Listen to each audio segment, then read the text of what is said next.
Hello everyone, welcome to my bold and the beautiful gossip channel. I hope you're all having an amazing day. Before we dive into today's content, make sure to hit that subscribe button and show some love by giving this video a thumbs up. In Forrester's plan office, Trust urges Carter to run with his vision for the organization. She's certain Edge will tune in. Carter says he'll need to accomplish more than tune in. He'll need to understand his arrangement is a unique advantage. Trust loves to see him so invigorated. Carter advises her the amount it means to have her help. Trust tells him, "I put stock in you." Carter happens about generally disapproving of Steffi not being willing to consider his thoughts of listen to Ivy. Trust figures she doesn't believe that her lines should succeed, yet Carter truly thinks often about the organization. He needs to develop it, and that is something that Edge has the right to hear. Edge is your companion. Converse with him. She's certain he'll tune in. This is your second, Carter. Carter trusts B and B. In the principal office, Steffi tells Edge she's genuinely scrutinizing Carter's judgment. Edge gets this as a result of how he's pushing Trust's line. Steffi says the purchasers are dropping it. They don't have confidence in them any longer. She then, at that point, lets Edge know that Ivy was there. Carter needs to patch up the adornments line to assist with advancing expectation for what's in store. Edge asks what Steffi told the thought. Steffi answers, "I said no." Steffi Edge B and B. At the Forrester Chateau, Eric welcomes Ivy with an embrace and rebukes her for remaining endlessly so lengthy. He goes to Electra and tells her that her granddad would be so pleased with the young lady she's become. He embraces her. Eric asks how long they're remaining. Ivy lets him know she's there to reboot the Gems line, however she doesn't figure it will be plausible. Eric scowls, "Why not?" Ivy says, "Steffi." In a room loaded with outfits and shoes at Forrester, Zindu lets Will know that motivation can strike at the most odd times. He shows him a sketch as Will wonders that he dumped the show for this. Zindu lets Will know that the modes go off the deep end for himself and dreams about showing the expectation the sketch for thoughts to adorn. Will makes reference to he met a young lady yesterday who said she was expecting to deal with the Gems line. Zin B and B. Zinda lets Will know that Forrester doesn't have a Gems line. Perhaps he heard wrong. "Allow me to figure, was she charming?" Will says she got his attention. Zindi asks her name. Will smiles, "Electra." Will groups in B and B.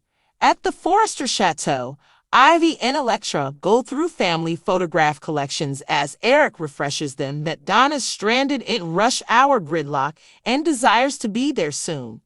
Electra lets him know she cherishes adornments and design and has been following Ivy and Steffi's vocations since she was nearly nothing. Eric's not amazed. It's in her DNA. He's unnerved to hear that Ivy hasn't addressed Quinn. Ivy intends to take what she showed her and make the line and make it as effective as it used to be. If by some stroke of good luck, Steffi felt the same way. In the principal office, Edge wonders about Electra visiting the area with Ivy. They examine patching up the adornments line. Steffi feels their assets are now extended far. Edge says the Gems line was fruitful. Steffi says that was when Quinn was in control. She was prepared. She ends up thinking Ivy is exceptionally capable and she enjoys bringing the line back. However, it would be a bet at this moment. Edge says Carter will conflict. Steffi's as of now worried about Carter and in battling for Trust's line. It makes her think something different is going on. Steffi Edge B and B. In the plan office, Carter tells Trust his fantasies are way greater than Ivy and the Gems line. He's gone to Edge and Steffi previously, however they wouldn't tune in. Trust muses that they're risk-loath. Carter feels they're keeping them down. According to Trust, don't let them, Carter. He's benevolent, and in this example, perhaps he's excessively great. He is CEO and can assemble a conference. She's certain they'll consider him to be a pioneer with major areas of strength for the fate of the organization. In the arranging room, Zindy tells won't he's ever known about anybody named Electra who works there. His telephone goes off and he says Steffi needs to see him in the president's office. Zindy exits and Will streaks back to running into Electra. In a real sense, Electra will team B&B. At the Forrester house, Eric really wants to reboot the Adornments line and tells Ivy and Electra he'll address Steffi. Ivy doesn't believe that she should thoroughly consider they've gone her head. Eric guarantees her that Steffi and Edge have the well-being of Forrester on a fundamental level. On the off chance that Carter thinks this is smart, he figures they ought to tune in. Ivy expresses gratitude toward Eric for his help. Electra spouts that she very much wants to work with his auntie Ivy. Eric learns they're remaining at an inn and demands they stay there. He knows how pleased his sibling would be of both of them, and obviously they'll remain in the Forrester family home. Ivy embraces him. In the primary office, Steffi and Edge tell Zind the news on Trust's line isn't great from the purchasers. They guarantee him his plans are first-rate, yet the numbers aren't what they should be. Zindy fights that they've been giving their best for make something happen. Trust and Carter show up, and Steffi refreshes them on the discussion. Zindy lets them know that a portion of the purchasers have begun to bail. Steffi doesn't think they have a decision this time. I think we need to cut the subsidizing or cut it totally. Trust starts to dissent, yet Carter intrudes. He might want to move past this to another outlook. They need to consider new ideas to ensure Forrester's future is greater than they've at any point longed for, assuming that they'll listen to him. Edge inquires, "What are you proposing?" Steffi tells Carter he generally knows how she feels about rebooting the Gems line and cautions no measure of showing off will expect the future in a superior light. Carter says Ivy and the Adornments line is only one little piece of his greater arrangement. He's been arranging this for a really long time and isn't an impulse. Edge shrugs, "Go on." Carter needs to grow the organization through consolidations and acquisitions to pull them under an extravagance umbrella.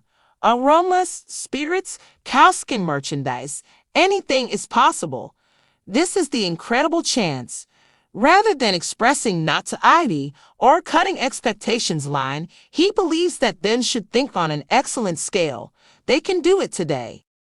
Hope urges Carter to run with his vision for the company. She's sure Ridge will listen. Carter says he'll have to do more than listen. He'll have to realize his plan is a game changer. Hope loves to see him so excited.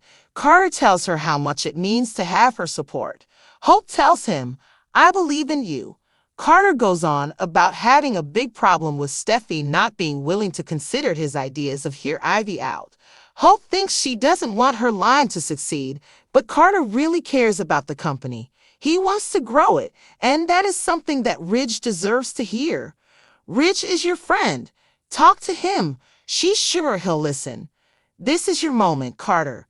Carter, Hope B&B. In the main office, Steffi tells Ridge she's seriously questioning Carter's judgment. Ridge guesses it's because of the way he's pushing Hope's line. Steffi says the buyers are dropping it. They don't have faith in them anymore. She then tells Ridge that Ivy was there. Carter wants to revamp the jewelry line to help promote hope for the future. Ridge asks what Steffi said to the idea. Steffi replies, "I said no." Steffi Ridge B&B. At the Forrester mansion, Eric greets Ivy with a hug and chastises her for staying away so long. He turns to Electra and tells her that her grandfather would be so proud of the young woman she's become. He hugs her. Eric asks how long they're staying. Ivy tells him she's there to reboot the jewelry line, but she doesn't think it will be a possibility. Eric frowns. "Why not?" Ivy says, "Steffi." In a room full of gowns and shoes at Forrester, Zinda tells Will that inspiration can strike at the strangest times. He shows him a sketch as Will marvels that he ditched a concert for this. Zinda tells Will that the modes go crazy for him and muses about showing the Hope the sketch for ideas to accessorize. Will mentions he met a girl yesterday who said she was hoping to work on a jewelry line. Zin B&B. Zen tells Will that Forrester doesn't have a jewelry line. Maybe he heard wrong. Let me guess, was she cute? Will says she caught his eye. Zendy asks her name. Will grants Electra. Will cruise in B&B. Thanks for watching. Don't forget to subscribe for more updates.